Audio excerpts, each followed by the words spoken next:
Doctor सलाम साहब का एक फ़िक्रा जो है वो हमने सुना कि उनसे पूछा गया कि साइंस जो है वो हमारे मुल्क में कब तरक्की करेगी, तो उन्होंने कहा जब उर्दू पंजाबी बोलने वाले ख़ुद साइंसदान बनना शुरू होंगे।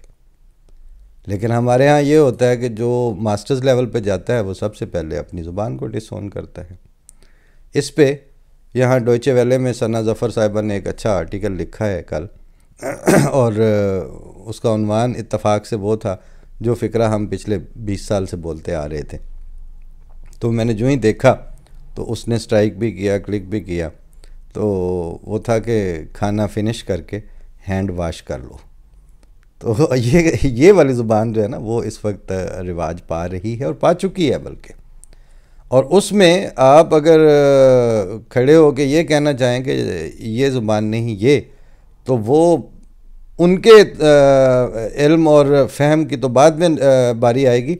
सबसे पहले आपका कहने वाले का, बात करने वाले का अपना कॉन्फिडेंस शटर होना शुरू होता है।